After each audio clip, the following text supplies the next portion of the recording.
मित्रांनो, global bond मार्केटमध्ये खळबळ उडालेली आहे. तसेच मिडल ईस्टमध्ये पुन्हा तणाव दिसून येत आहे आणि बँक ऑफ अमेरिका भारतामध्ये सर्वात मोठी इन्व्हेस्टमेंट करणार आहेत. मित्रांनो, अशाच इम्पॉर्टंट न्यूज जाणून घेण्यासाठी व्हिडिओ शेवटपर्यंत नक्की बघा. मी किरण कदम आणि तुमचं स्वागत आहे आजच्या पॉइंटेड चर्चामध्ये. तर विदाउट वेस्टिंग एनी टाइम सुरू करूया आजच्या बिझनेस न्यूज. पहिली न्यूज आहे मित्रांनो स्ट्रेट ऑफ हॉर्मुझ बद्दल. तर मित्रांनो, इराण समर्थित हौथी बंडखोरांनी बाब एल मंदीब स्ट्रेटमध्ये एका कार्गो शिपवर हल्ला करून 6 जणांचा जीव घेतला आहे, जो गेल्या एका वर्षातला रेड सी मधला पहिलाच मोठा जीवितहानी हल्ला ठरला आहे. दुसरीकडे स्ट्रेट ऑफ हॉर्मुझ मधून जाणारी शिपिंग ट्रॅफिक गेल्या आठवड्यात अजून कमी झाली आहे आणि प्रेसिडेंट डोनाल्ड ट्रम्प यांनी इराणवर टीका करत हॉर्मुझ करार होण्याची आशा मावळत असल्याचं म्हटलं आहे. एप्रिल 2026 मध्ये झालेला सीज फायर आणि जून मधला MOU जुलैमध्ये पुन्हा तुटला आणि हौतीनी सौदी बंदरांची नवेल ब्लॉकेट जाहीर केली. त्यामुळे क्रूड ऑइलच्या किमतीवर दबाव कायम आहे. नेक्स्ट न्यूज आहे मित्रांनो ट्रम्प यांच्या ट्रूथ सोशल बद्दल. मित्रांनो, द इंटरसेप्ट आणि Freedom of the Press Foundation या 2 मीडिया ऑर्गनायझेशननी मॅनहॅटन फेडरल कोर्टमध्ये ट्रम्प मीडिया विरोधात खटला दाखल केला आहे, कारण त्यांनी ट्रूथ API नावाची सर्व्हिस सुरू केली आहे, जी ट्रम्प यांच्या पोस्टला लवकर ऍक्सेस देण्यासाठी महिन्याला तब्बल $1,00,000 पर्यंत शुल्क आकारते. ही सर्व्हिस 1 ऑगस्ट पासून सुरू झाली असून आतापर्यंत 10 पेक्षा जास्त हाय फ्रिक्वेन्सी ट्रेडिंग फर्मनी महिन्याला $60,000 ते $1,00,000 देऊन सबस्क्रिप्शन घेतलं आहे. मित्रांनो, याचिकाकर्त्यांचं म्हणणं आहे की राष्ट्राध्यक्षांच्या सार्वजनिक माहितीवर पैसे भरून आधी ऍक्सेस देणं ही फर्स्ट अमेंडमेंटच्या समान प्रवेश तत्वाची पायमल्ली आहे. तर मित्रांनो, नेक्स्ट न्यूज आहे एम्बसी REIT बद्दल. तर मित्रांनो, embassy office parks REIT 30 September 2026 पासून निफ्टी 500 आणि निफ्टी मिड कॅप 150 मध्ये समाविष्ट होणार आहे आणि मिड कॅप 150 मध्ये स्थान मिळवणारा हा भारताचा पहिलाच REIT ठरणार आहे. यासोबतच Nifty next 100, Nifty large mid cap 250, Nifty mid small cap 400 आणि निफ्टी टोटल मार्केट या इंडेक्सेस मध्येही एम्बसी REIT चा समावेश होणार आहे.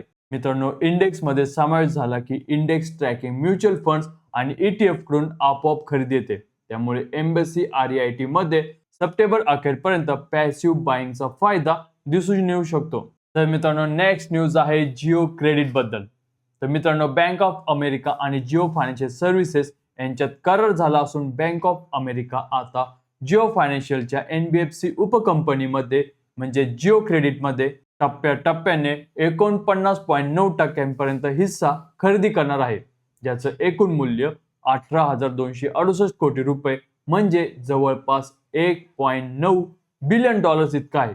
सुरुवातीला बँक ऑफ अमेरिकाला 26.5% हिस्सा मिळेल आणि वॉरंट एक्झरसाइज झाल्यावर 49.9% पर्यंत वाढू शकतो. यासाठी अजून नियामक मंजुरी बाकी आहे. मित्रांनो, फक्त 2 वर्षांमध्ये उभ्या राहिलेल्या जिओ क्रेडिटचं 30 जून 2026 पर्यंतचं AUM हे $30,667 कोटी इतकं आहे. नेक्स्ट न्यूज आहे मित्रांनो एअरटेल बद्दल. तर मित्रांनो, भारती एअरटेलने 12 ऑगस्ट पासून देशभरात 299, 579, 619 आणि ₹749 प्रीपेड प्लॅन्स हे बंद केले आहेत. तर काही अहवालानुसार 319 आणि ₹799 प्लॅन देखील यादीतून गायब झाले आहेत. मित्रांनो, सर्वात लोकप्रिय असलेला ₹299 प्लॅन चे ग्राहक आता ₹349 पॅक घेतील, म्हणजेच त्यांच्यासाठी जवळपास 16% किंमत वाढ झाली आहे. टेलिकॉम एक्सपर्ट्स म्हणतात की ही एक व्यापक इंडस्ट्री ट्रेंड आहे, जिथे कंपनीज आता ARPU म्हणजे प्रति ग्राहक उत्पन्न वाढण्यावर भर देत आहेत. नेक्स्ट न्यूज आहे मित्रांनो टाटा ग्रुप बद्दल. तर मित्रांनो, N चंद्रशेखरन यांनी टाटा सन्सच्या बोर्डला सांगितलं आहे की त्यांच्या सध्याचा कार्यकाळ हा 20 फेब्रुवारी 2027 ला संपल्यावर ते पुन्हा तिसऱ्यांदा चेअरमन पदासाठी उभे नाही राहणार आणि त्यामुळे त्यांचा 9 वर्षाचा टाटा ग्रुप सोबतचा 40 वर्षांचा प्रवास एका वळणावर येऊन पोहोचला आहे. गेल्या 6 महिन्यापासून त्यांच्या पुनर्नियुक्तीबद्दल सुरू असलेल्या वादांवर हा निर्णय आला असून टाटा ट्रस्टचे चेअरमन नोएल टाटा यांनी त्यांच्या सलग तिसऱ्या 5 वर्षांच्या कार्यकाळाला विरोध केला होता. आता बोर्डला लवकरात लवकर नवीन उत्तराधिकारी निवडण्यास सांगण्यात आलेला आहे. मित्रांनो, ह्या न्यूजचा कुठेतरी इम्पॅक्ट टाटाच्या शेअर्सवर आपल्याला 2 दिवसापासून दिसून येत आहे. मित्रांनो नेक्स्ट न्यूज आहे TVF बद्दल. तर मित्रांनो पंचायत, कोटा फॅक्टरी आणि ॲस्पिरंट सारख्या शो साठी प्रसिद्ध असलेल्या द व्हायरल फीवर म्हणजे TVF मधून टायगर ग्लोबल मॅनेजमेंटने आपला हिस्सा विकला असून यावेळी कंपनीची व्हॅल्युएशन फक्त $22 मिलियन इतकी आहे, जी 2019 मधल्या $82 मिलियन शिखरापेक्षा आता खूप कमी आहे. मित्रांनो टायगर ग्लोबलने 2016 मध्ये सुरुवातीला $10 मिलियन ची गुंतवणूक केली होती आणि आता light house India fund, frontier globe cap venture आणि NC न्यूएमा ॲडवायझर्स यांच्या समूहाला 40% हिस्सा विकलेला आहे. नेक्स्ट न्यूज आहे मित्रांनो ॲस्ट्रोटॉक बद्दल. तर मित्रांनो नोएडा बेस्ड ॲस्ट्रोटॉकचा ॲस्ट्रोलॉजी आणि स्पिरिच्युअल टेक स्टार्टअपने ESOP बायबॅकच्या माध्यमातून $1 बिलियन ची युनिकॉर्न व्हॅल्युएशन गाठली आहे. आणि विशेष म्हणजे हे बायबॅक त्यांनी नवीन फंडिंग न घेता स्वतःच्या ऑपरेटिंग प्रॉफिट मधून केलं आहे.